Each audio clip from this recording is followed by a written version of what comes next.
Hello everybody and welcome to Army Painting Series 8, Episode 2. In Episode 2, you know what that means. That means color test figure. It's one of the more interesting episodes because really determines how much of these special effects we will or can do with the rest of our unit.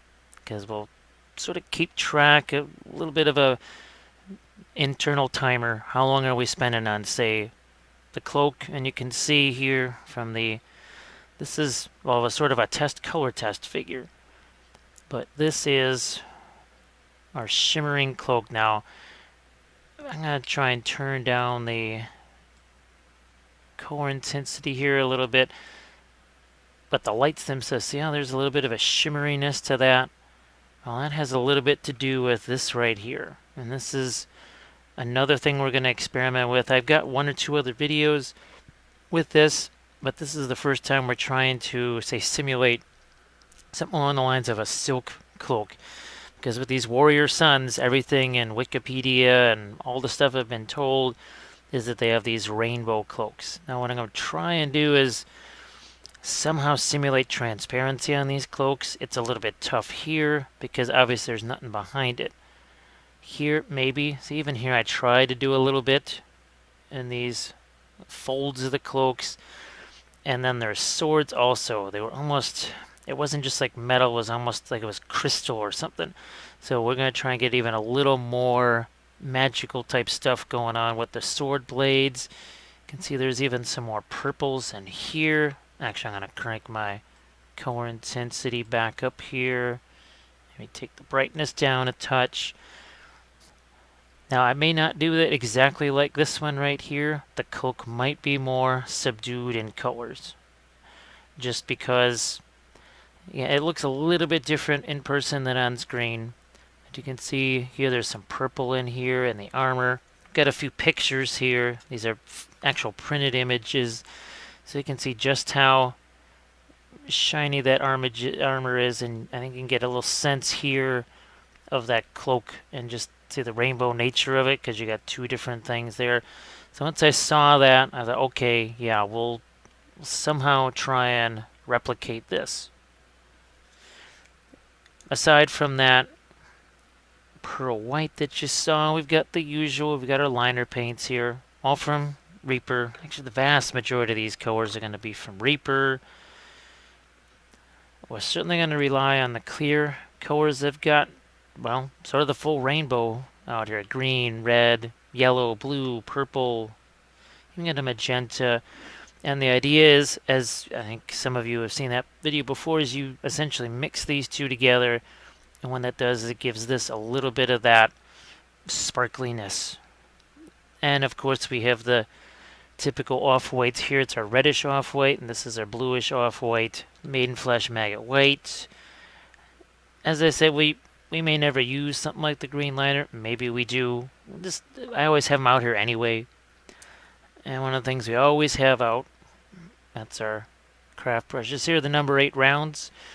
Once again, this you can just tell by the color, if anything else, that this one on the left is a brand new brush. But even though that one's a filbert brush, look at that. I mean, that's virtually the same. It always intrigues me every time I see that. And those from Hobby Lobby, although other companies make the same thing, it is $5. It's 12 of them. And I think, so here, I'll show this. See that Treehouse Studios right there? So potentially maybe that's another place you could get them from directly. I keep forgetting. I actually mean to message those guys, see if I can just get them directly from them. We'll see a little bit of the sponges here, probably not too much. I would say in our next stage where we do the initial glazes and shaded base coat, well, you'll see more of that there. It'll just be brief when we do our initial glazes with the liner paints. So what we're going to do is we'll try and have as many of these references around as we can. Obviously the images that I've got here, those are from my painted one. So we'll just see how we can match up, link together. See what, like this here on the armor, I'm going to see if I can do that. Because I tried to do that on here too. I think you can see that. So it's going to be an exercise. I want to say in sky, earth, non-metallic metal, but it might even be a little bit more than just that. So what we're going to do is we're going to get the colors out on the palette, and we're going to do, again, those initial glazes. We'll even throw some of those on the base, and then we'll determine if any color goes on this. So I will catch you again in just a second.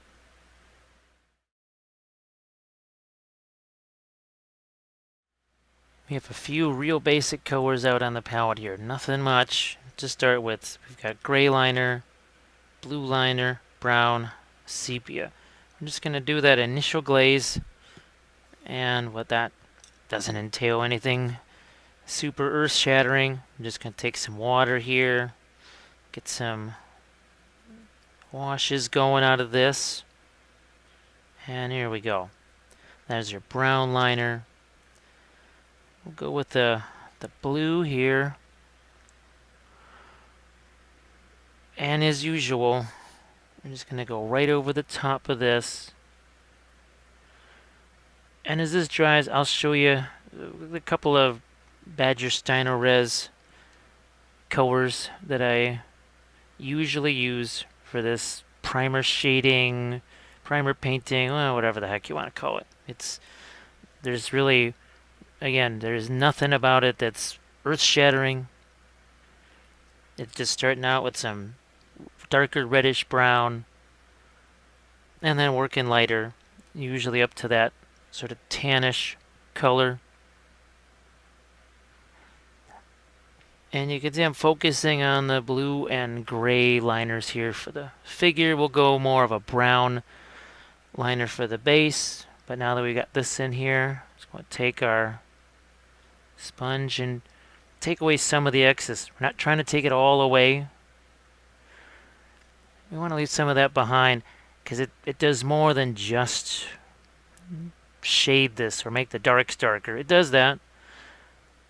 But you can see now it gives a little bit of a tint. There's a little bit of a bluishness to it. Let's see if I can find another one in the same pose here. I think we got one. Now, very similar. You can see the difference right off the bat that makes. A couple of seconds worth, that's all it is. We're going to take some of our brown liner in here. Like so. And nothing, no final colors here. I guess that's what I'm trying to get at. I'm even gonna, this won't be the final shade around the lip of the base, but we always talk about context. And I just need that to be dark. I don't need a light strip sitting around the bottom of the base here. That's not going to be helpful. What I might just do is get into one of my smaller sponges here. And we're going to extract some of this excess right along here. Why not? I could take the bigger sponges and slice those up and make a shape to go in here, but I happen to have these, so I'll just use them real quick. And see already that just by itself makes some interesting shading. We're going to get into our blue liner once again, like so. Get that on our sword blade, and once again, I might even just use this. And we know we want the top of this sword blade to be lighter. I'm going to do that. So straight away, I mean, even just here in this, what, a second or two, we've already started to establish what it is we want to do with this blade in terms of light and dark. So we're going to get a little bit under there. That's essentially going to represent your underlighting, reflected light on that sword blade. And bingo, there's that. The cloak is that's going to be an interesting little bit of a challenge right there. We have to figure out, okay, at this moment, do we throw in some dark shading on there first? What I might actually do here is take a little bit of this red liner here. Okay, this doesn't need to be much. Just this tiny bit here.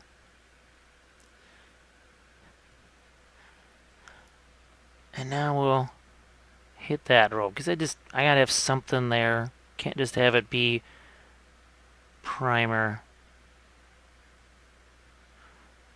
And we're gonna wipe a good portion of this away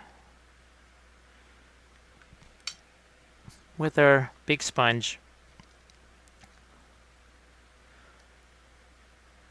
That's all we need. Good enough. As far as the primers go, as usual, Badger Steiner Res.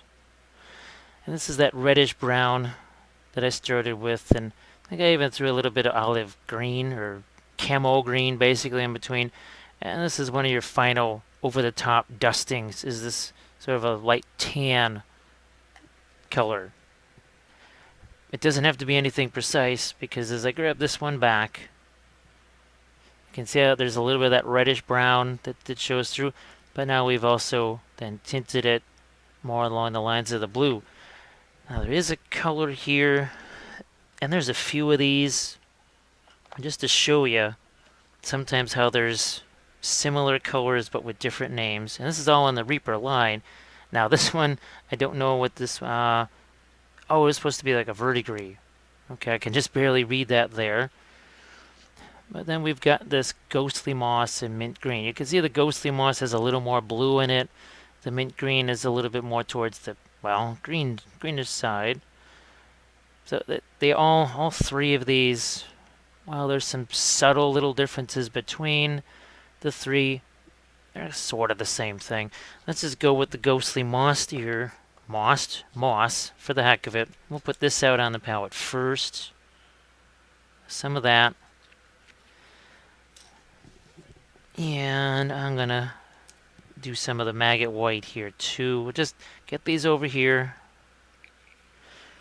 And like I said, this is part of that shaded base coat idea.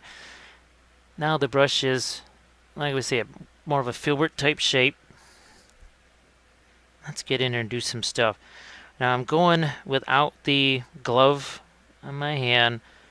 Once again, it's not to protect me from the paint, it's more to protect the camera from me, because I always thought that I was bouncing light off of my hands and that was driving the camera nuts, but we're just going to go without that, because for whatever reason it seems like the glove actually was starting to do that. Not sure why. And look at what we did there. Just a few little indications,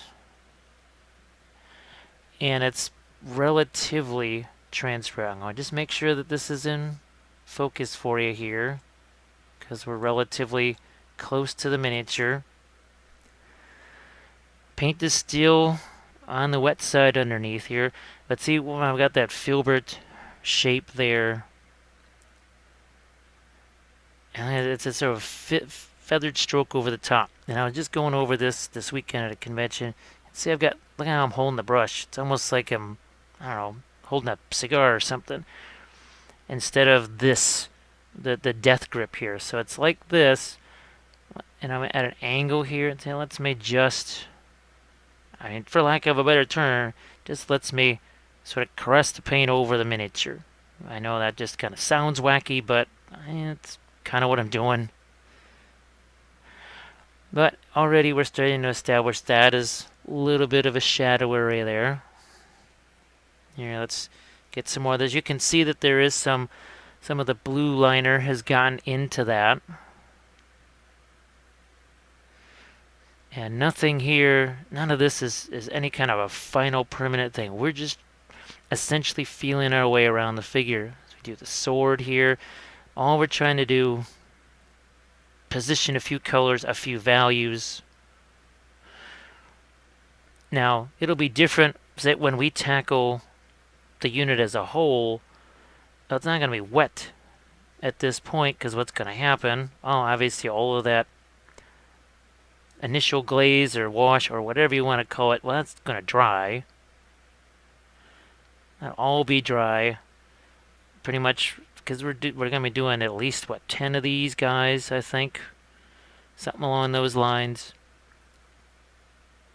So yeah, there's little likelihood of these washes still being wet by the time we start to do this on episode 3 And I can already tell that episode 3 is going to be sort of a wild one. It's going to involve a whole bunch of this, like usual, but on a mass scale. And see, I don't mind. Now that's mixing together, I don't mind that. Heck, it's one of the reasons why I like to use oils now, because, well, oils aren't going to dry as fast. It means that kind of blending, boy, I can do that just forever if I want to, because you can always let oils dry. You can always let the oils dry. So let's go into here. Let's put out some of the maiden flesh. We'll give that just a few seconds to dry while we fool around with our base. I'm also going to throw out some of the sepia liner again here. That's good. So let's get there. And you'll see that the maiden flesh and the brown liner makes an interesting sort of a tannish gray. Look at that nice flat brush we have, and look at how soft it is. Once again, it lets me just do some of this feathering type stuff here. Let's do this again over here. See, I can even scumble this and mix it in with some of the wet paint that's out there. We can grab a little bit of that sepia liner too. Ah, look at that. See, we just blended those two together. That was nice. We'll do that again over here on this stone and over on this part.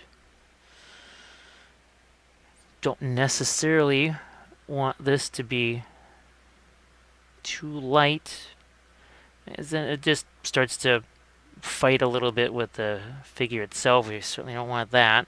Here, let's get some more brown liner here, and that goes in there. Now our stones, see those stand out a touch now. Like there's a little bit of some kind of grout or whatever in between. Now let's go back to that metal. Back to the metal here. So we're taking some of the maggot white, mixing it in. Mix that in with the ghostly blue or ghostly white, whatever the heck that was called. I'll look at the label in a second. And the difference that makes right away, just a huge difference. Already starting to think about reflected light. See that? And I'm going to do that here as well. Doesn't have to be any kind of a perfect blend at this stage. See how we feather that out? Look at this. Right here, see, it just goes right over the top. But because of all the work we did here with the blue liner and getting that down into the crevices, think of the time that we're saving. This was a one-off guy, just like the one that I showed you at the start of the video. Well, okay, if we want to spend several hours just on, say, this phase of it, that's great. There's nothing that says we can't do that. But time-wise, gotta think in terms of time, because we're essentially 13 minutes into this now, and we're really making some headway here on establishing the overall, as far as the armor goes, and the ground, making some real headway here in terms of our lights and our darks, but also the colors themselves. Here, let's do the other side of the helmet here. The biggest thing, I suppose, that people have to get over with, or challenge to surmount, is that you don't get immediate satisfaction on some very finished looking result. I think that's what people, they want to see I suppose after 20 minutes or whatever, they want to see the face done, or maybe the sword finished. That's great. You'll have the sword finished. Absolutely nothing else going to have anything on it. And you better hope that your sword matches the overall context of what you're trying to do. But here, since we're thinking globally but working locally, we don't quite have to worry about that scenario. We know pretty much where. See, I'm just trying to figure out where some of these lighter colors are going to land. I can always go in and refine later. You build first, refine later. Ooh, there's another one for the t-shirt, which of course I'll forget before we're even halfway done with this video. My goodness, I'd have to listen to several dozen videos just to try and find all the t-shirt worthy sayings. See, we get one step lighter now on our armor. Fortunately, these are sculpted pretty darn well, and that means that it's not too difficult to do just what's happening right here. And while this looks super light, and that looks almost like white is going on there, but when you check out the palette, here's the color that I'm using. Is that white? That's not even close to white. Heck, it's not even close to the maggot white yet. And as per usual, speaking of white, that's not going to make an appearance for quite a while. Now we're going to go back in here. This is back to the maggot white. We're going to build this up some more. Just like we did on the other sort, I think. Yeah, you can see it pretty much in both images. Look at that. Just all it takes is seconds. We already have. I mean, heck, if you had to take this, let's say you only got this far on your unit, all 12 of them. If this is as far as you get, and you take it to go game with it, it's going to be better than, first of all, bright red plastic, because I think you've seen enough of these to know that's how they come out of the box, either as bright red or gray or blue or whatever. So anything's better than that. Anything's better than just primer, because I've also seen the endless black hordes, and we're not talking about Night's Watch. We're just talking about everything just primed black, and well, that's not a visual symphony right there while you're playing your games. More like a visual nightmare as you try and figure out what the heck stuff is, because it's all, you have black miniatures on a black tray. So even this, we're still not even to full up maggot white yet. And look at that. It does not take much to create some real interesting shape right here. Now I could go to one of the, what would you say, the pristine brushes. I could do that right now, but I want to keep this filbert shape on hand. I suppose, here, let me grab a scissors here, just as an experiment. So let's make that more into a filbert shape, and I'm just going to do is screw around with. Okay, see what I just did there? See how it's a little, hold it up against something dark. See how that's a much, what would you say, even shape? Let's see what that does. Because there was some burrs on the end of that, end of the bristles there. Took them away. See what we get. So it does, yeah, it doesn't take much. Look at that. Now this is, yeah, this is how you would blast through a 12-man unit. Well, let's say this is that one-off figure. Well, you've now got your pretty decent armor effect established. Well, we're barely 20 minutes into this. barely 20 minutes in, is that now I start to add a little bit of the maggot white here. And now I'm going to start to figure out, all right, where's my real bright areas going to be? So I'm just picking out a few there. I know it's a way over abused saying, less is more. But I suppose if it wasn't so true, it wouldn't get so overused. And that's what I'm trying to do, is get these things in here, but without going nuts and doing too much of it. So we've got our sear blood channel. This is what I really like about, well, there's a lot of things I like about the Song of Ice and Fire miniatures, but boy, the swords like this, it's the no-hassle weapons, essentially. There's not a lot of figures out there where you can just, right out of the box, do stuff like this without having to essentially file the whole thing down yourself and practically reforge the sword.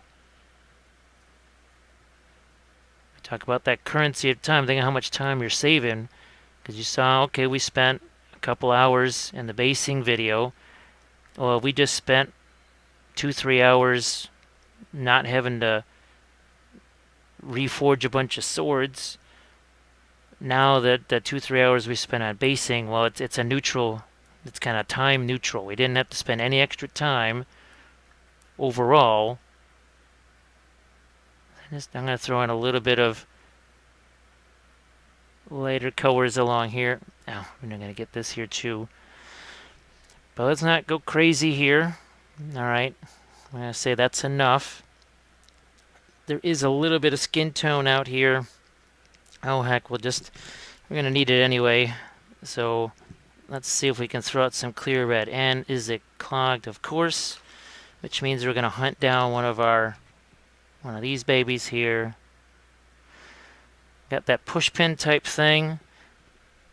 And that just means I got something to actually push my finger against.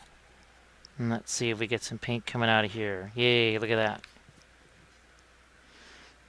Let's do the same thing with the clear yellow. It's not like we're not going to need it anyways. For whatever reason, the yellow doesn't seem to clog. I don't know why. I don't think the blue one does really either. And make ourselves a little bit of a skin color here. Let's get some of that maiden flesh. Hopefully you can see. Yeah, it was on the palette. It's not a huge amount of the face showing, but it's some. Since all we're doing here is just trying to work this in, we're not going to get too crazy about it. But we are going to do, take a little bit of that. We're going to have some fun.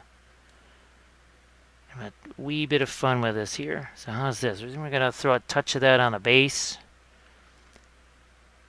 Because what is our one favorite saying? When color goes somewhere, it's got to go everywhere. We're even going to throw that there to remind ourselves there's some reflected light. And now, see how we're putting that here on the armor?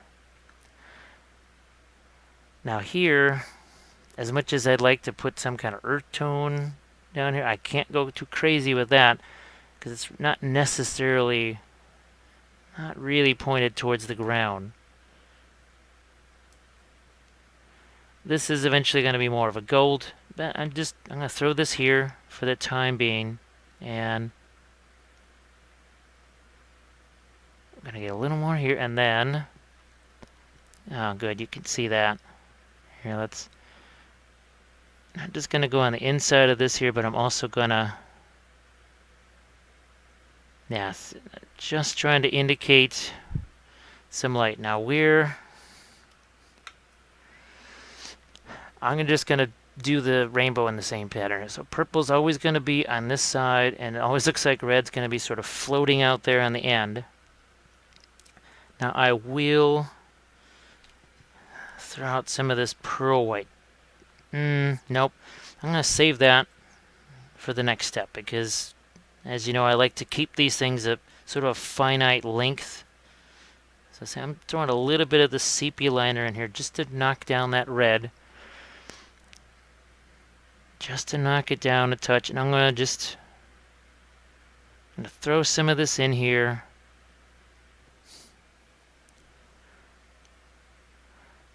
I can say too, from doing that one guy, that the reason I had to do the color test, the pre-color test figure, is I wasn't sure if I even wanted to deal with these cloaks. But this is so unusual, so exotic, strange, whatever. If I can get this to work to any level of success. Now here I'm actually gonna use some of my. This is the clear orange prototype that Anne made for me. You've seen me use it on my Easterling videos, probably a few other things too. We're gonna get this out here. What if there's one of your other characters? Maybe you're not even gonna ever do a Warrior Sons unit. But this rainbow cloak could work for some type of a role-playing character, or maybe you just want some drapes that are this color. Let's say we're just working this across. We're going to take a little bit of the clear yellow, and I learned the hard way. I think when I was doing that color test figure, the red or the red to yellow blend went way too far to the left. I mean, way too far to the left. I had to keep pushing it back and more, or far to the right, sorry. I had to keep pushing it back more to the left. Now, this is the tricky thing. So we need this to be yellow here, but it's also one of the deeper folds. So this technically should be in shadow right here. Tricky thing to manage now. How did I handle? So I did the same direction. I'm going to start with that here. Just going to plop some of that there. Here's my red. Go back to that. Just drop some of that here. So this is where I have to manage the pictures versus what I know or what I think is supposed to be there versus what's doable. Because if this were just red cloaks, I did them like all the rest of my Lannister guys. Well, you've seen me do the red cloaks. It would take a fraction of the time, probably 1/4 of the time, for me to just make this a red robe. Which means if I was running short of time, whatever, then I might have to seriously consider scrapping this notion of the rainbow cloaks. I did it more as a challenge. Could I do it? Just wanted to see, could I make that happen? So let's do some of this clear green here. Let's throw some of that out there. Because I believe, yep, that is the next. That's the next one. Here, we'll a touch of the clear yellow in there. So the first time around when I did this, on that other test figure you saw, I actually went over the whole robe with pearl white and then started to basically do a little bit of a glaze over the top of that with these colors mixed with the pearl white. It was interesting, but I ended up having to paint over that and such several more times, partly because I was trying to get a little more depth in it. So see here, this is where we can maybe get a little bit of a blend between the two. Let's see if we can do that here.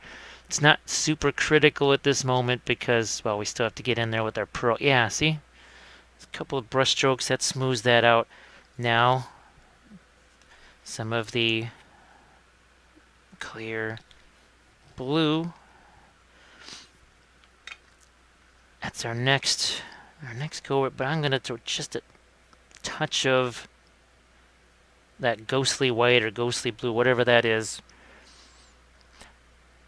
And I'm pretty sure this time around, unlike the first one, yeah, I got plenty of room for purple. Last time, the red practically went to here, the red and yellow. So I had to go green, blue, purple in just rapid fire succession, and that wasn't good. That needed to have a little bit of a correction done on it. So we see we can almost do a little bit of wet into wet blending, which will we be able to do that on our unit? We sort of can if we do it just one guy at a time. Now this, speaking of oil paints, of all the things that are perfect for oils, the Crazy Rainbow Cloak, yeah, that would really be it. And just throwing out some clear purple. And even here, I'm going to grab a touch of that Maiden flesh, a little more of that. All right, let's do this last section of our cloak here.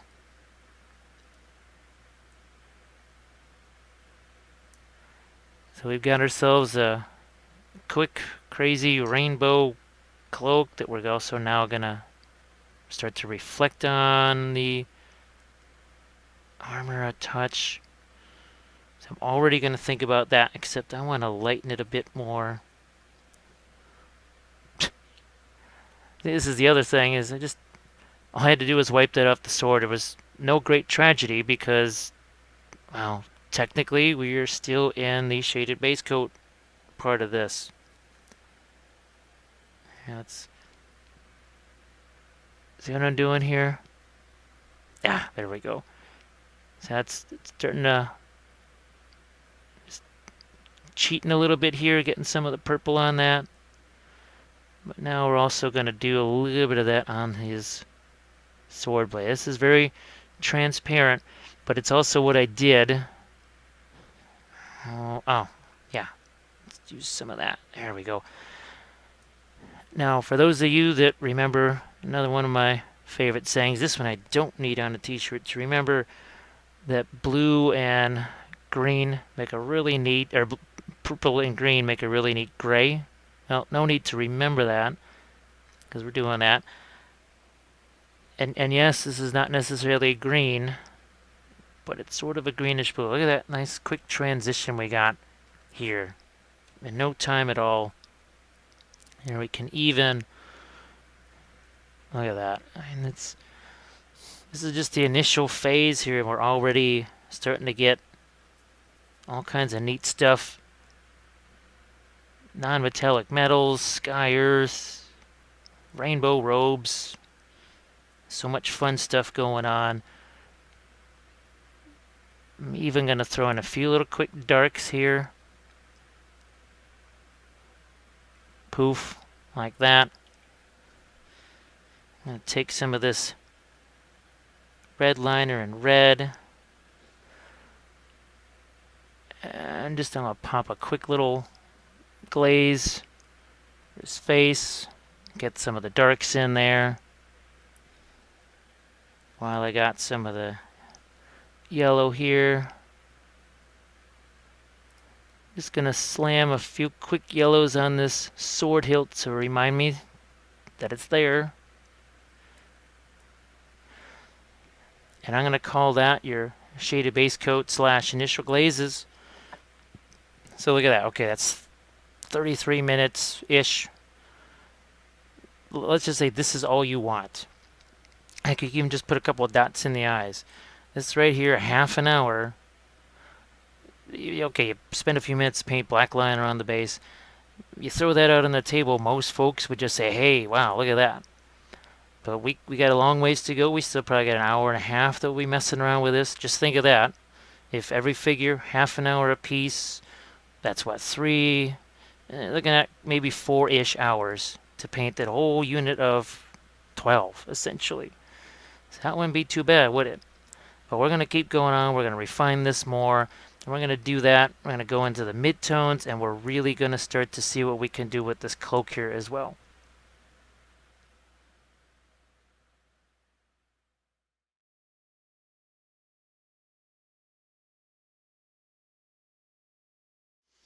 So it's challenge time, and that means, among other things, tackling that cloak. We're just going to step right into that and see what we can do. So like I said, there's a shimmeriness here because of the pearl white that's mixed in with the colors. Now, for the heck of it, you could even mix the pearl white into your metal colors. You could do that too. Now, I think on the table, it's going to have a really neat effect. Now, let's just... Here, I'm going to make this palette bigger. It's the whole reason why I do this sort of thing. We're going to make the palette bigger. And you can see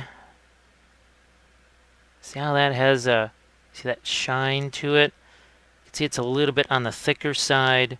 Now, good. Here's a spot I can mix it with. So we're going to take this. We're going to mix it with some of the red. Doesn't really make it too pink. Not too bad. But if it does, I always got a little orange there. Here, let's touch more of that. Now let's get the... see how that has a little bit of a sparkle to it. That's the difference when we're adding the pearl white to our paint. So I'm going to shrink that down a touch. And we're going to get in here and look at how... See how that makes it a whole lot lighter? That's the other weird artifact of adding the pearl white. Now there's nothing that says we can't just glaze right over the top of that. But see, just like I want to say the fluorescent paints that we use all the time, those are also really translucent, especially for how thick they are. Well, look at how that goes. See how translucent that is? Now I had to stop here and do some chatting, so I'm just going to wipe some of that away. And there. Just drop some of this in here. Doesn't matter, we're going to go over that a few times. But I think the difference is, say, on this figure versus that initial color test one that I did, I'm trying to let this stay a little bit more on the darker side. Now I don't want to forget this element right here. We're going to do the same thing. And now we're always thinking about the whole thing as a whole. The whole thing as a whole, okay. But we're doing a little bit of reflected light there. See how that shows up on the... Because look at what it's up at. You don't see it from here. Just see it from here. And I know I just don't want to start a raging debate here, but I know the big thing, people say, wow, when you do the non-metallic metals, sure it looks better in photography, but it doesn't look good in person because it doesn't follow or track what the reflections would be doing. Well, if you just think about it a little bit, it sort of does. Because again, from here, it's not going to track it. But look, where it needs to track, it does. Is it going to be 100% perfect like it was an actual real life thing? Well, no, it's not, because it's also only 1.125 inch tall. Well, maybe a little taller because these are somewhat bigger than 28mm. But that's certainly more than adequate. Now, pearl white, we're going to orange this up a bit. And then add some yellow.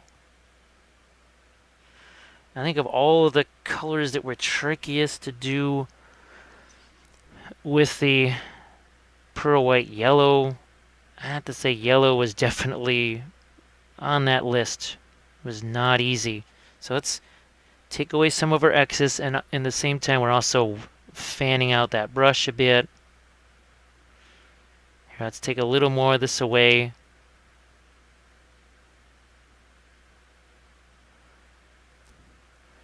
Because remember, I gotta leave room for that green transition. So actually, what I might just do is get all this stuff off the brush. We're going to go in the yellow here, get some of that pearl white back on the brush.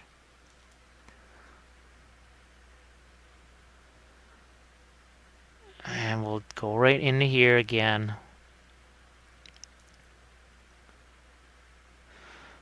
So I will say this section of the whole deal here, it's really different than that first figure that I did. And normally, I would have let you just see that process play out, but before filming an additional 10 hours plus of video, I really needed to know if it was even worth it.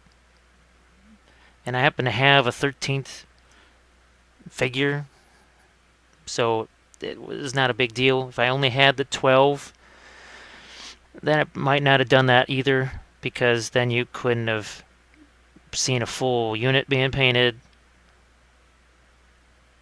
See what we're doing here?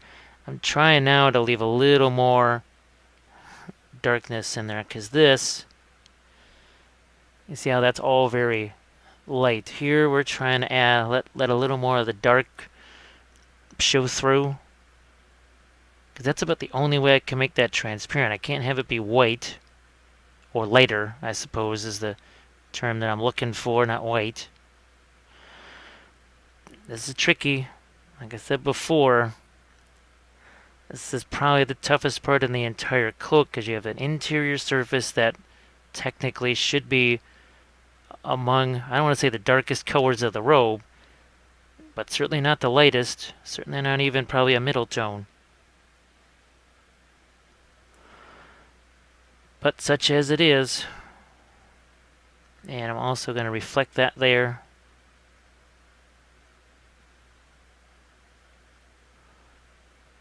Now, do I still have some of my, well, I'm just going to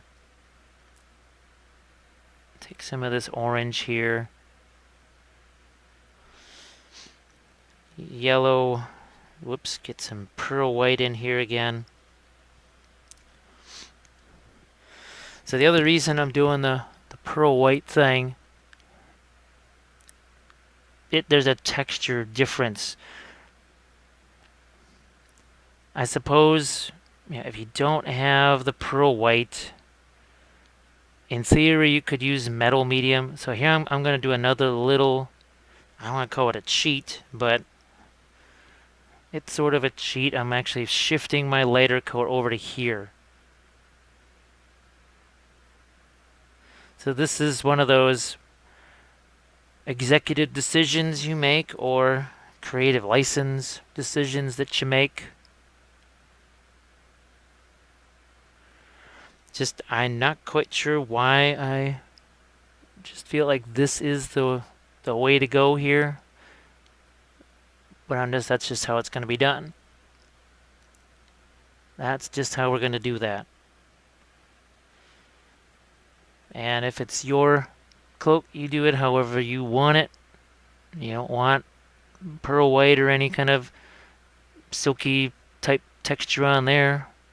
There is absolutely nothing that says you have to. So see, that has, there's a little more variation in this. And remember, this is not the final version here. Not the final version. So we're going to get into our green.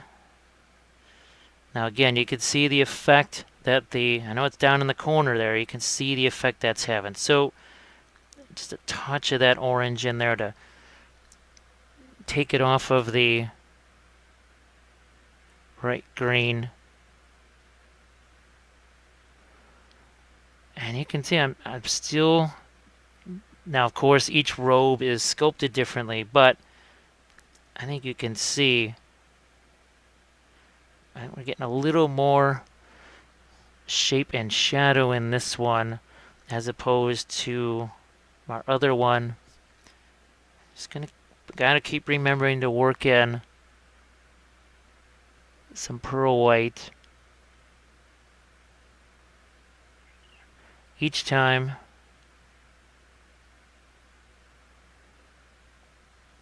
And we're just going to let that be dark. And then now we're going to have to go to the other side. In here.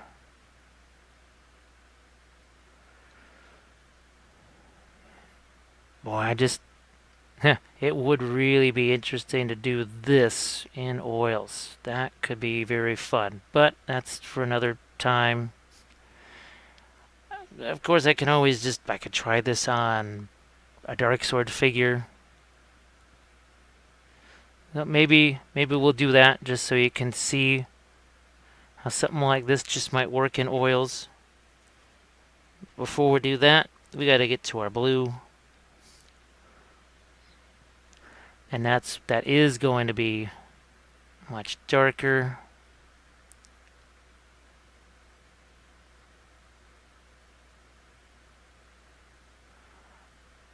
We're going to do the same thing on this side of the cloak.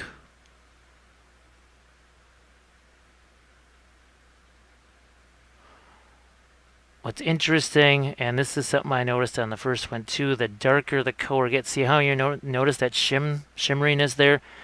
That's actually more of the blue, not the blue, the pearl white. That's not necessarily the shimmer of, say, wet paint, which you're familiar with whenever I do oils or whatever. That's the pearl white. Look at that. It's not quite like metallics though. I know the first thing a lot of people say, oh yeah, it just looks like metallics. I'll just use the metal medium. And you can. Nothing that says you couldn't. But I still think something just tells me that it's got less of that to it. You don't necessarily want a ton of that shimmering effect. Use the metal medium for metal. If that's all you got, you don't really feel like buying a container of this. Well, who cares? Not a big deal. Not a big deal. So there we go. So now we've got yet another stage. We spent about 10, 11 minutes or so doing that. And we're going to leave this now. We got to move on to stuff like the face, the armor. So let's hit the face here. Not too hard. Well, let's hit it anyway. Some red. We'll just mix ourselves up a semi-light flesh tone here. I even just threw some purple in there because why not? Here, let's get a touch of green in there. That'll gray it down just enough. So let's do the skin tone test. Yeah, that's looking good. I'll just drop some of this in on the face real quick. You don't need to do this with a big old giant brush like this. If you're just not comfortable with it, well, there's no sense in making yourself struggle for no reason. It won't be fun. So I just mix a little green in there. You definitely want to keep it as fun as possible.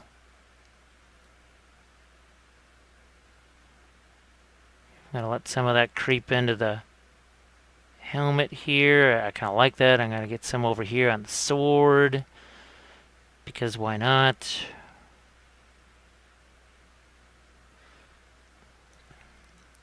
And I need to get some down in here just as reflected light. Yeah, you can see it. Thank goodness. Just a little bit down in there too.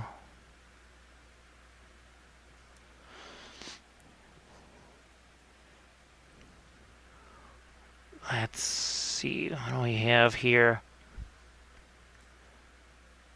Nose. A surprising amount of the face still shows. I'm just going to say that he must be wearing an armored glove of some kind, so we won't even touch that.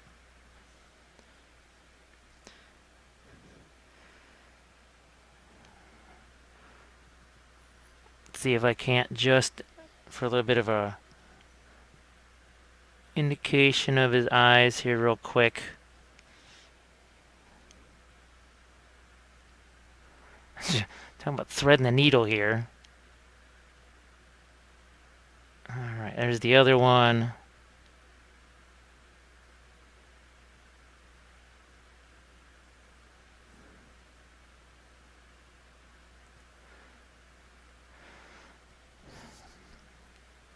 We'll do just a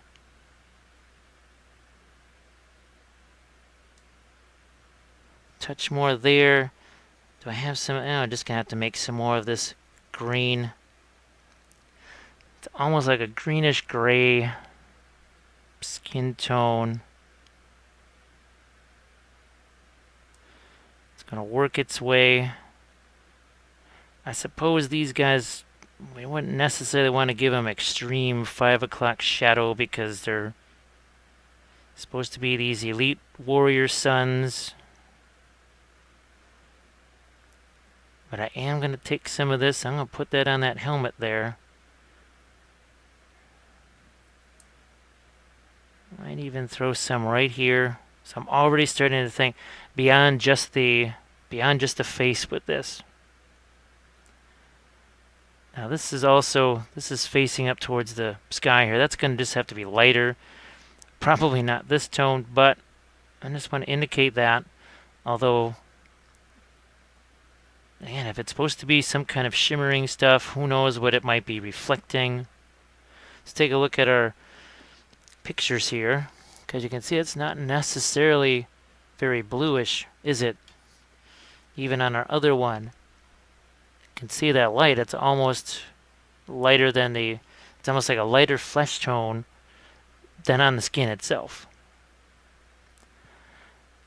Now, and I'm sorry if I jump up on the soapbox a touch, but it's another reason why I just shy away from those non-metallic metal sets as I make the invisible air quotes that you can't see because I'm holding a miniature and a brush.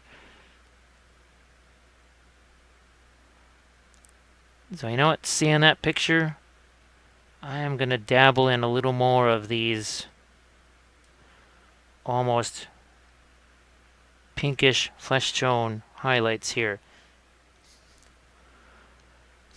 And you can see that what I can do with this, the tip of this, otherwise considered to be a gigantic brush. So you got that pretty well established. Let's see. I think one of the last things I'll do. Now, we'll do a few more things here. So I'm gonna actually throw some clear yellow back out here. Touch a sepia liner again. And then we're going to get some of that orange back on the palette there. Going to try and do a little bit of gold stuff here, because that's a real technical term on this sword hilt or handle. We need some of that. Some of this. Now the gold, purples and greens, definitely something else you want to think about having on your golds. We do that all the time.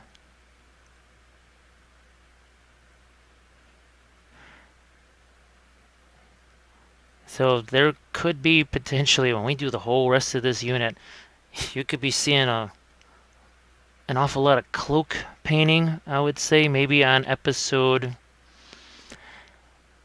Yeah, so the episode 3, the next one after this, you're going to be seeing probably a whole bunch of the armor shaded base coat type stuff, and then you're going to see a lot of an awful lot of the rainbow cloak effect. So it just as we're plotting out the next steps, I mean, it's something I have to plot it out for planning a video. But if this is you painting these guys, well, it's the same for you. You've got to plan all that stuff out.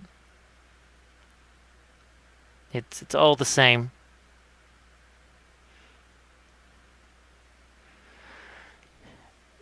But now, here's the thing too.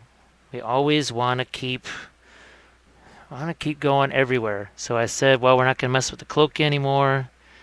As usual, that was a bit of a fib because I have the color here on the brush. Why would I not go in here and maybe, I don't want to say clean some things up, but we can add some stuff, smooth some things out. This is going to become hard for you to see because that natural shimmer of the pearl white is going to make the camera go a bit bonkers. Just a touch. Now, I'm going to flip this around here, get into my yellow there and there. Now the reason why I selected the clear colors, and as we already know, they are not clear as in, say, Tamiya clear that you would use for blood effects or whatever, because, hey, that's what I thought they were when I first started using them. Speaking of purple, oh, look at that. Look at the purple and orange, and look at that nifty. Oh, it sort of makes sepia liner, actually. Maybe a little more intense of a version of that.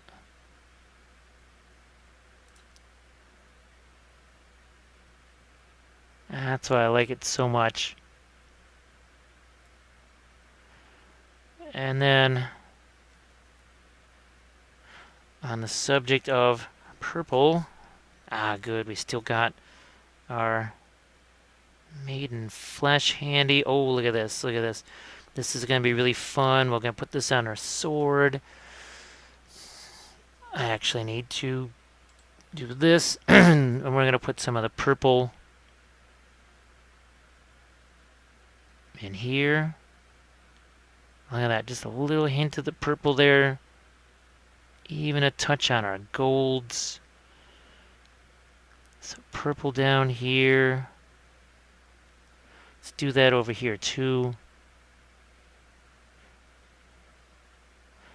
Hopefully that shows up somewhat. It's a subtle thing. It's not supposed to be a punch you in the face. Look, there's purple here. But as always, what are we going to do? We're going to get back to our cloak, think about everything all at the same time.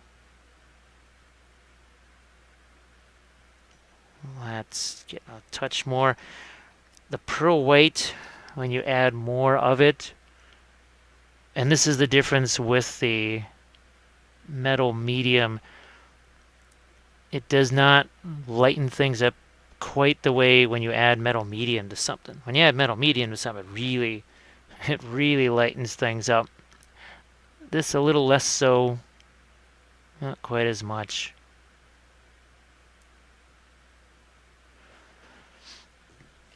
Okay, I think it's a little more. A little more.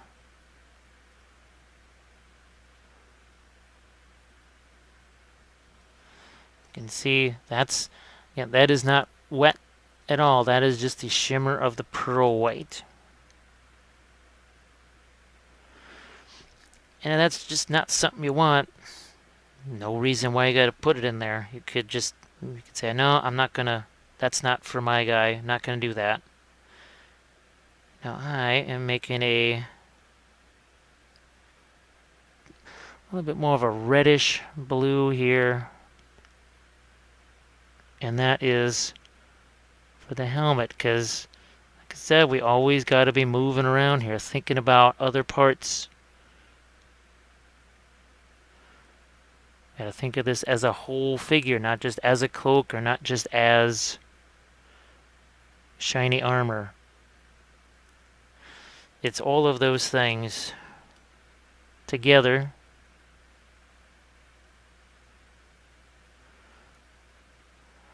I think as you, this sort of an idea, this sort of mentality, it won't be something that you just instinctively do right off the bat. It's something that may take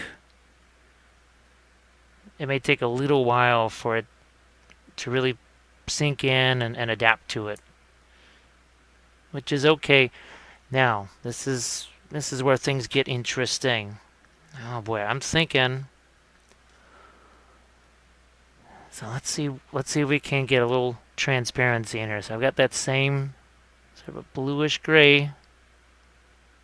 I got this nice point here. I got a long bristle. Look what we're doing. Now see what I did there? I think, and this is just if we were doing see-through clothes, and you've seen me do those before. You check out the dark sword ones especially. I've done plenty of see-through clothes on those. Yeah, see this? I think that's helpful right there. I think that actually really makes a big difference. Now, sword. Try and get some of this on here too. Yeah, that's good next to the purple there. And let's not forget the chest armor here. And in just a sec, I'm going to grab my color test figure. Where is he? Here he is.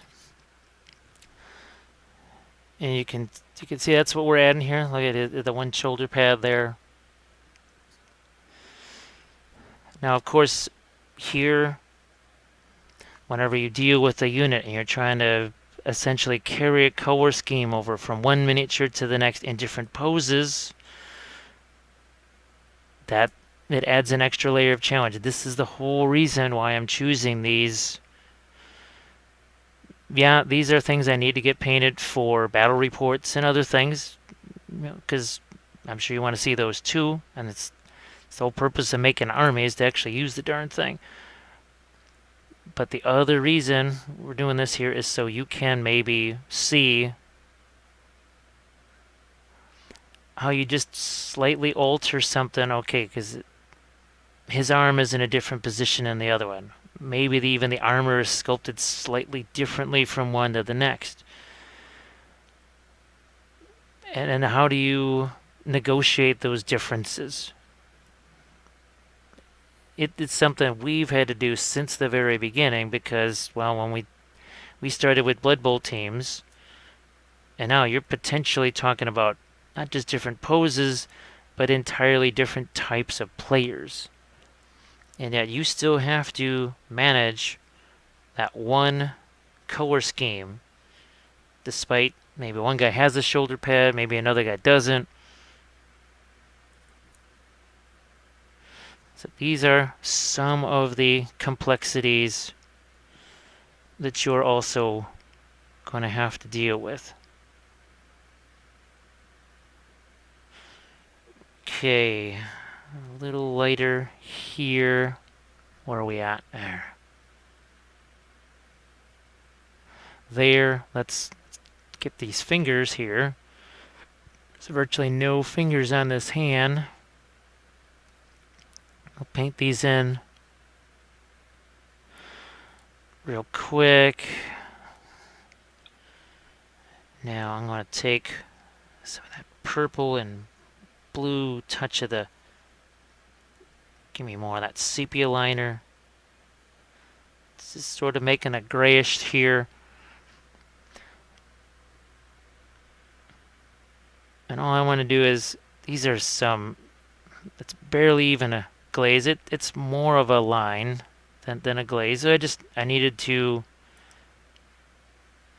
bring out these fingers here, and there's also some parts of the filigree on this that I'm going to bring out with a little bit of dark now, so that later if I was to go back in with some sort of a lighter color, see how do the lips there.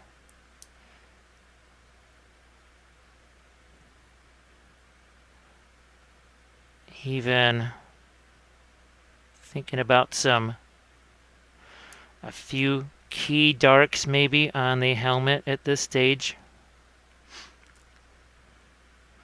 Oh yeah, right here, because it's weird. These two things are sort of reflecting off of each other. I would suggest,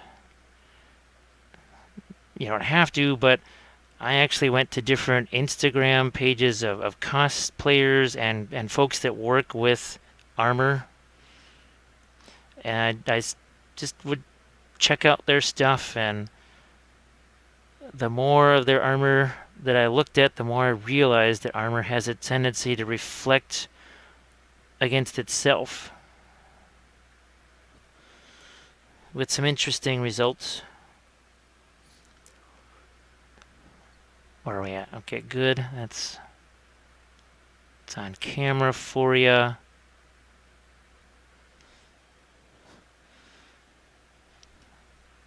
We're establishing the fingers there. Let's see if we can't work up that little highlight on the blood channel there. Do we need to do it on that side? Not so much. Not so much there. I'm going to use my little dark that I made here and hit that in some of these places too.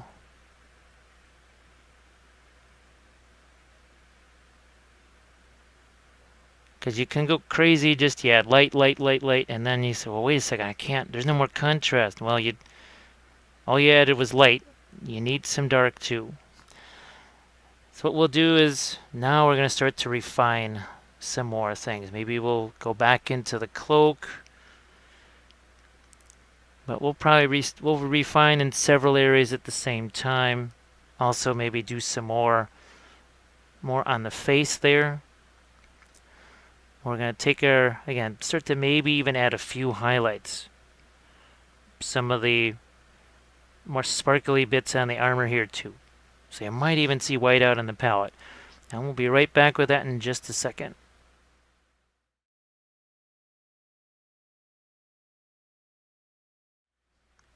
Now we're at a real interesting stage where we have to finalize all these different elements. The cloak, the face, the armor, the sword, even the base. Let's do some of that now. I also have this belt to finish off. So this is a sepia liner, a little bit of maiden flesh here. And nothing elaborate about this. I'm just getting a few lights on here. There's so much else that's going on with this. There's no reason to go crazy and make this any lighter than it has to be.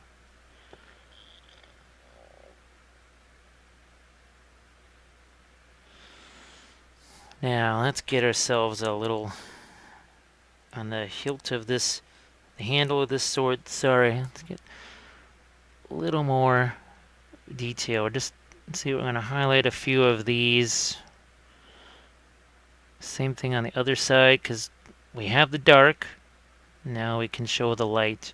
Speaking of light, we're going to do a little reflected light there. We're going to do a little reflected light here, but hopefully, as we grab some of our yellow and orange, as crazy as it sounds, even the gold of the handle reflects on the sword a little bit, especially if we want this to be a hyper reflective sword blade. Sorry, that was off the screen.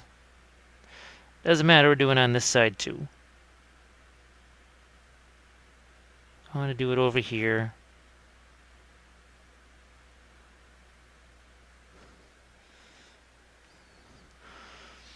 And then a little bit of dark down into that,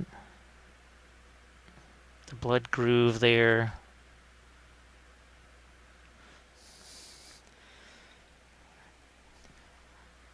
Let's see what we can play around with on the cloak. And I'm going to bring up the other one here so you can see.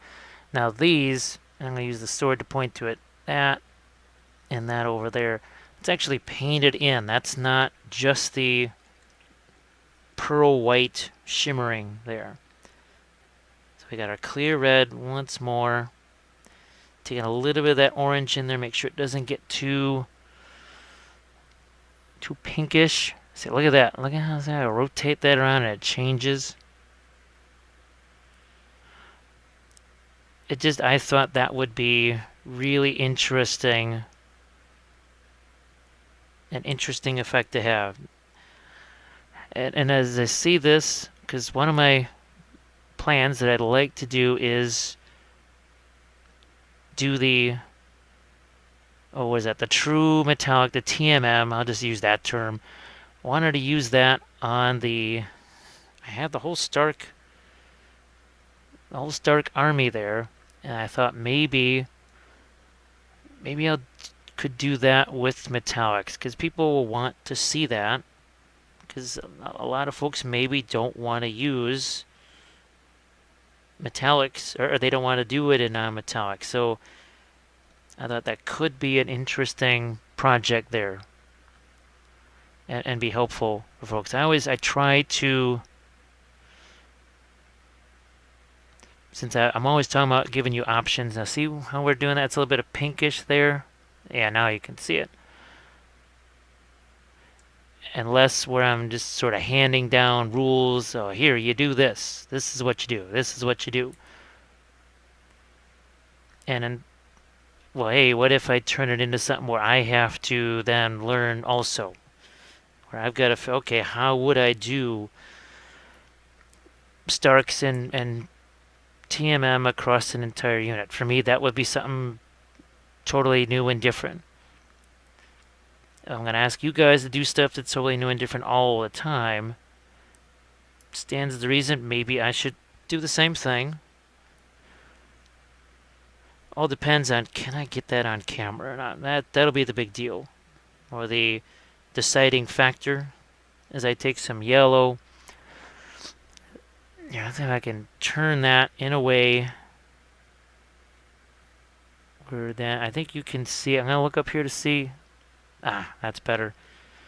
Now I can't really see it too well myself, unfortunately. So sometimes I'm just gonna have to spin it back my way. See how that starts to blend a little bit more. Now for those folks that have the airbrush and who rely on that much more, well, there is absolutely nothing to say. Whip out your airbrush and try and do this whole thing with an airbrush. Maybe the pearl white goes through the airbrush. I've never tried it myself. I suppose I could. I have other projects where that might work, and if it does, I can always put that in a blog post, or maybe just even make a notation on the Patreon page. Just some pictures, or like I said, I can always link the blog post to the Patreon page. Suppose the reason I don't do too much of that is because not everybody has a chance to look at the Patreon page, whatchamacallit, the messages there, or the posts, essentially. And I don't necessarily want people to have to be looking at those all the time. Here I'm going to go almost straight up pearl white. See what? Oh yeah, okay. That's kind of neat. I'm actually even going to do a little bit of that here. I'm pretty sure I did some of that on my color test figure. I'm going to do a little bit of that here, just for the heck of it, because look at that. See how there is a little bit of gold in there. But it's one extra layer of texture. I don't know, I'm always looking to see if I can't get one extra little oomph somewhere. I'm going to even throw some of that on this sword handle and hilt, because what the heck, I just want to see what it looks like. Now let's not forget our green. Let's not forget the green. Give me some of my pearl white in there. And in we go. Another round of this. Now this is looking a little bit too plain in here, so I am going to add this little right in there. See that extra little line right there? That is some of what I was doing in here. And see, there's even a little bit of reddish and orange where there should be green. To me, that made it seem a little more semi-transparent than anything else. And I'm going to try up here to do a little bit of that too.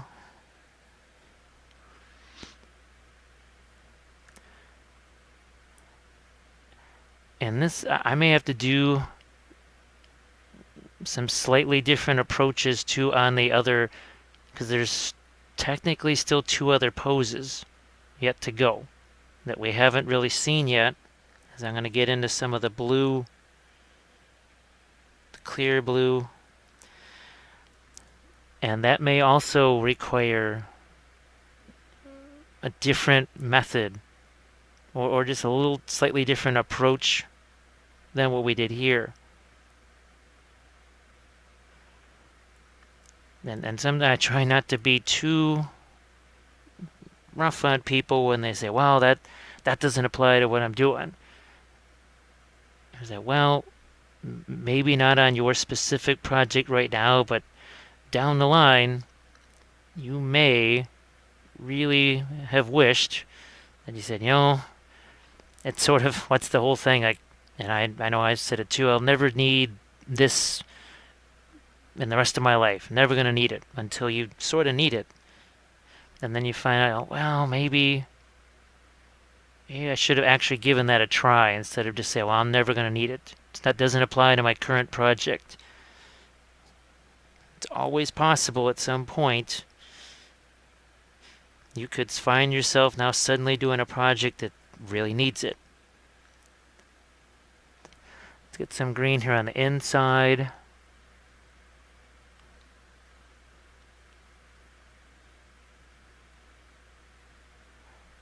And what I want to do is see what's happening here. See, there's some green technically going where there really should be orange. Add even more of this metal medium here. To me, I don't know, this is where you get, it's like a shimmer within a shimmer. That sounds kind of ludicrous and silly, but I don't know any better way to describe it.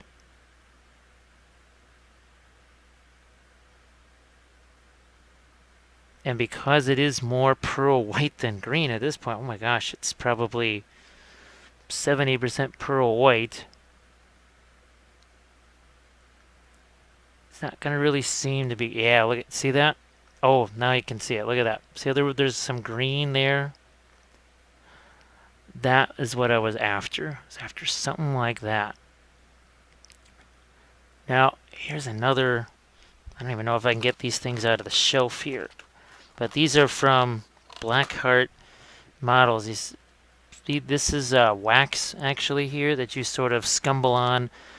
Who knows, maybe I'll even try some of this stuff on the Starks. I don't know if it would work on these cloaks here because it's not quite bright enough. But, hey, we'll see. Now, we talked about adding some more bright areas to our armor, and that's what we're going to do now. So I've got that maggot white out there. And I know this is another thing. I'm sort of intentionally using this big giant brush longer than even I normally would, because just was at an event here, and I kept telling people that I use this for a whole lot of the painting of the miniature. I just wanted to show you how far you can go with these big old craft brushes. Now when I do the face, I'll probably use just my regular Winsor Newton Series 7. You've seen me use it before. It's not a huge surprise. But see how we've got these here and here, a little line of those lighter tones.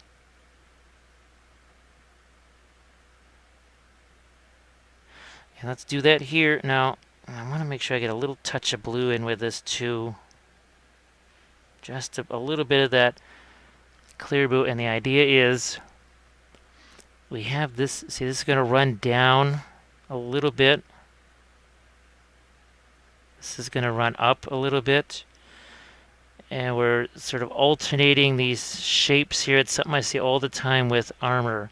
So maybe it's reflecting something in the sky, a tree overhead or something else.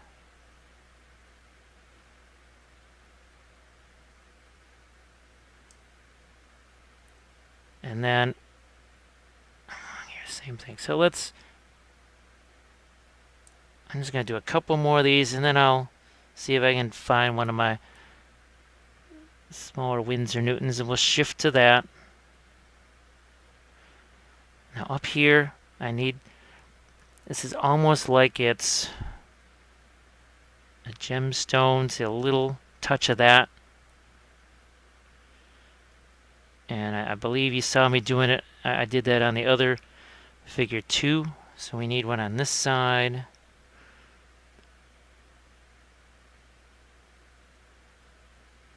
So right about there. And you can see it sort of on the shoulder. Well, I might actually have to turn the color saturation down a touch here for you to be able to see that. Now let's do the same thing. Boom, boom, here. Let's get this on his foot here.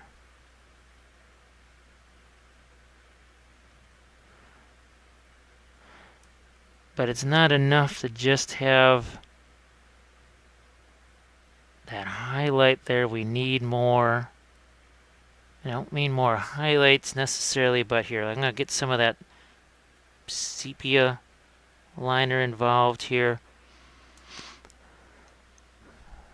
And this is a bit of reflected light right here. See that? Now let's take some blue. Here's the purple. Touch of green, because that makes gray. And we got that little bit of a line there, and that's what sort of gives it the armor, the feel of armor. Shining as it's reflecting something. We do the same thing on that foot over there.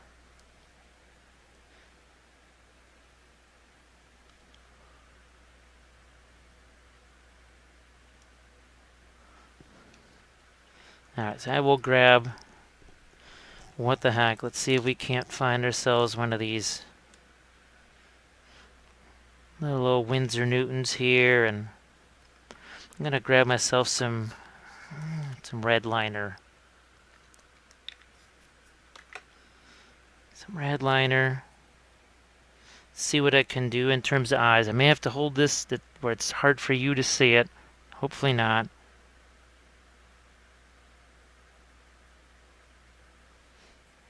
And we're just trying to get some eyes in here.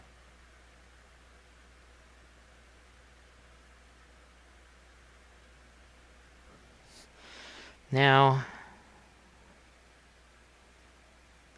I am going to grab some of my orange here. Got kind of a greenish orange. Just trying to get some more coloration on the face here.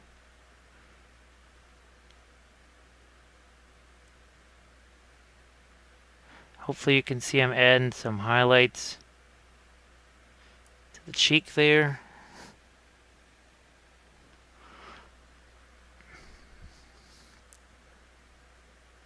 One more.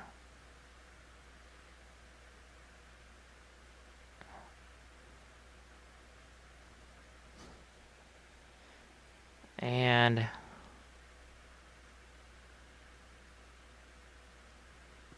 here, let's get, I'm just trying to get a little more shape in these lips here. That's more like it.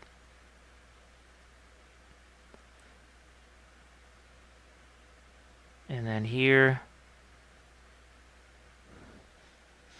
I'm going to do a combination of a couple of things. I got the red liner. It's not like I'm trying to put a whole horizon line in here. I used to just put a straight up whole horizon line in there, and I realized no, it should be more like this. Those could be other guys in the unit walking around next to him right there. See what I did? Those are the kind of things, boy, you do that, and man, it can make such a difference. Such a big difference. When I did the Halberd unit, that was what, series 3 or 4, something like that. People asked, are those actually guys walking next to him? And it certainly looked that way.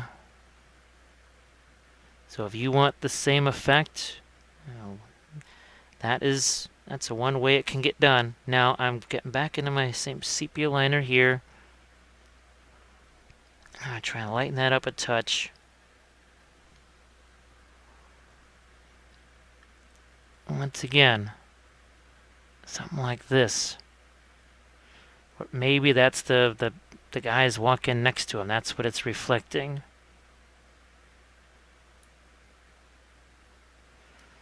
Because that's just a little more interesting than endless bluish grays. Sometimes that you have to think in terms of, well, okay, yeah, maybe it wouldn't necessarily be that, but is it a little more interesting? Now, I know we talked about time, and I think I have talked about this in other episodes too. The one ironic thing that always seems to happens to me all the time, is that when I'm painting the last couple of figures in the unit, that's when I know exactly how the unit should be painted. It would have been real helpful to know that, say, before I started the unit, but, well, and sometimes you just have to learn by doing it. There is no way.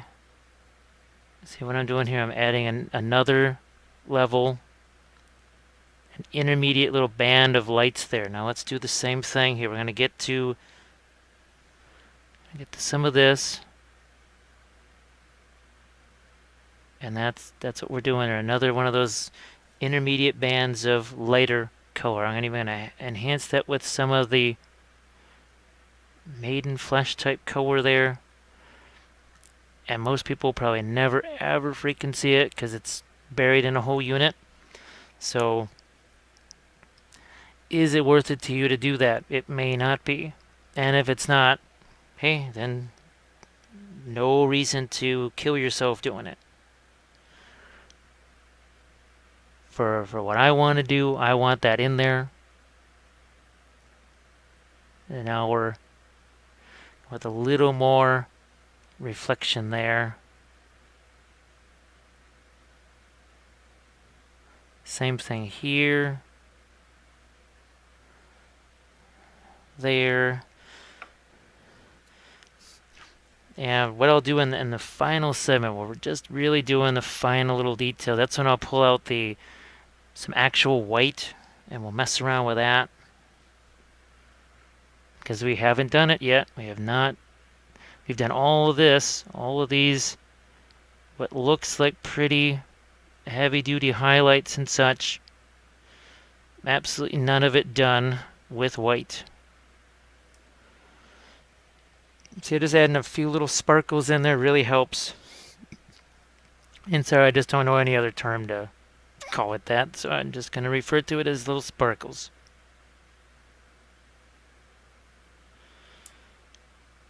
Now we got to do something over here to make this have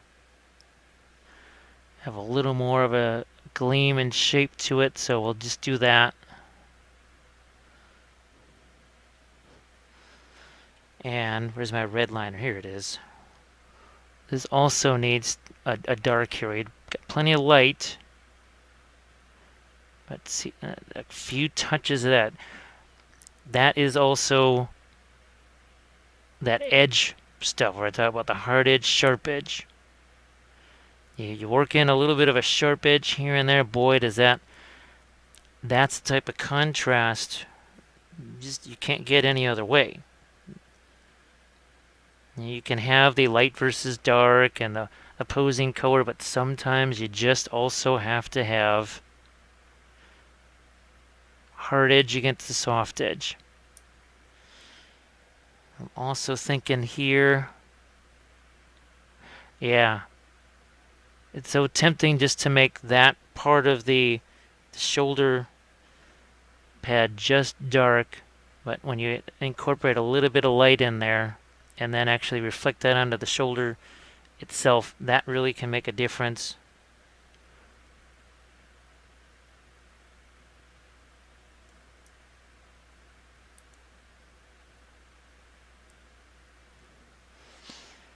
So I just threw a couple of blue tones in there. So what I'm going to do is we'll stop it here. We're going to get some of that white out on the palette so that we can do some of our final white, little white touches on here, and then find other areas we can clean things up. And we'll then say that's it for our color test figure. So we'll be right back with the final details.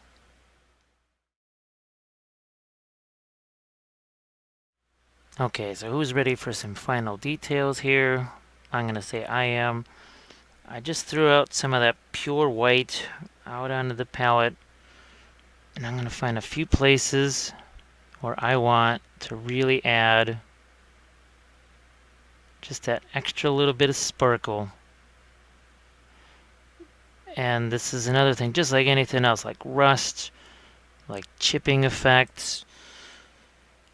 Less is usually more. See, here on the feet, I don't want to really go nuts with that at all because, well, it's the feet.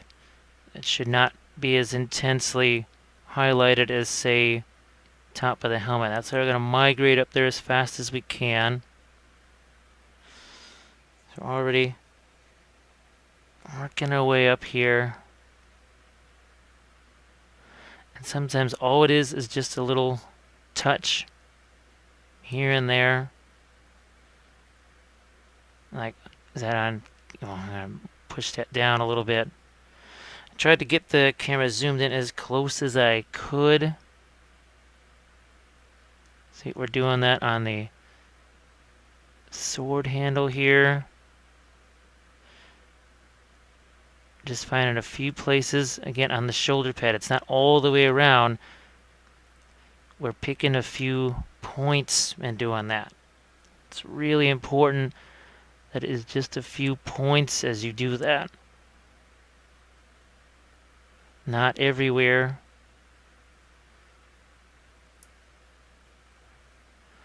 If it was maybe more of a cloth type surface or something, maybe then, but here you're trying to get this, you know, the shiny metal surface you don't want. You want to have just these occasional, like right here. Hopefully you can see what we're adding here. I just need to get a little water on this to make it flow. That is also the weird thing about white. Another reason why I avoid it. And it's a pigmentation thing with white, or lack thereof.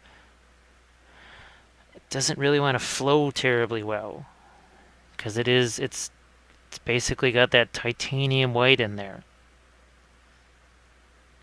And that's now another reason why I'd really save it till that last possible moment, because I want the paint to flow. You saw how the maggot white and the maiden flesh, I was able to move those around so much easier than this.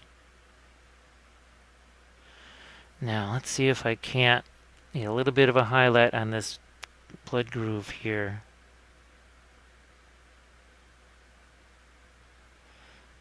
Just ever so gingerly moving along that. I think we pretty much, yeah, we need a little more there. And now at the very end of the sword, can I get this here? Looks like it's on screen.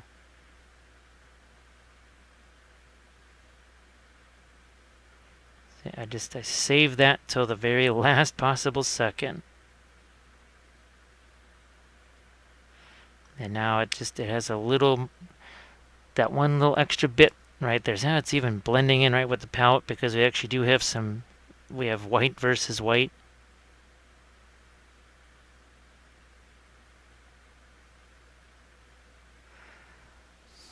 And now I got that sword. I think that's doing pretty well.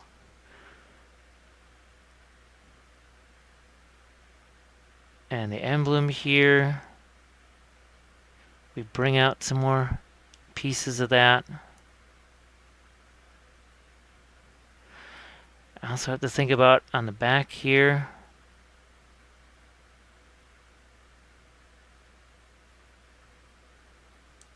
And even on the helmet.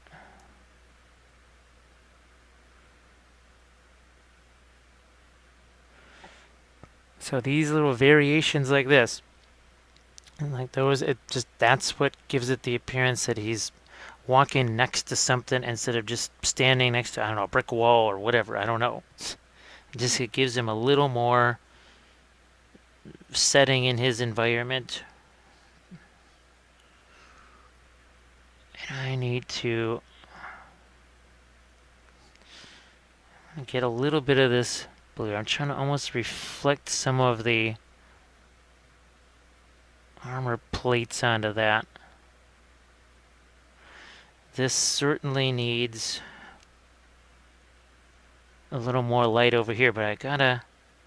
Is there any purple left out here? Nope. Just gonna have to throw a little more purple out here, so bear with me. Thought I had some. And ever so lightly get in here for some reflected, not just reflected light, but if that cloak is semi-transparent, well, it should then go all the way through to the armor. You see how that's getting a little lighter there? Vice versa, though, we got our good, still got the red liner left. But we also have to do the opposite. So see how we've got that little bit of dark in here? That really is the key, is to have that balance of the dark next to the light. Because light next to light, well, not so super. Not going to do a lot for you.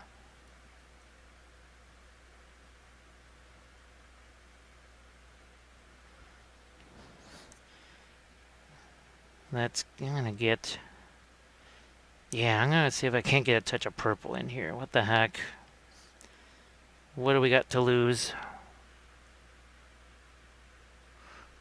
Oh yeah, I'm glad I did that. Glad I did that. I'm going to actually try and get some in there.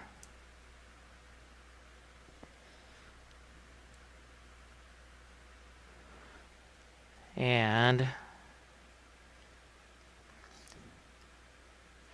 might even see what I can get on my cloak here. Once again, trying to... That's it. I just need a little bit more. See what I just added there? Sorry if that was off screen.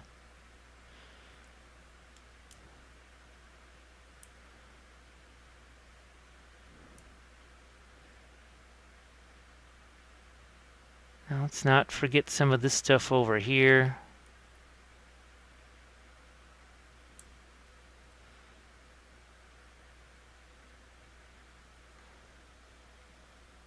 This is the biggest difference that trying to study some of the armor that I see has made and the way I try and paint the armor now is when I saw so much of the environment reflected in that. Well, it was more than just, well, I have to do it to make it look whatever.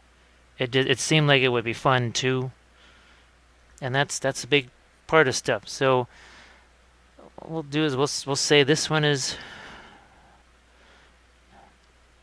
That gets us pretty far along there. We're going to call this one good to go. Alright. And most of the guys have helmets. Actually, darn near all of them have helmets. So it's going to be more like what you see here with this lad. So thanks for watching episode 2. I appreciate all the support from the patrons. It really means a lot. Otherwise, I just could not do this. Literally could not do this without the pledges. So I really appreciate this. It means a lot. And hopefully stuff like this, when I do these crazy things, this also then gives you some long-term things to think about and ponder and try out for yourself. So thanks again. I'll catch you on episode 3, where we do this to everybody else in the unit. Catch you then.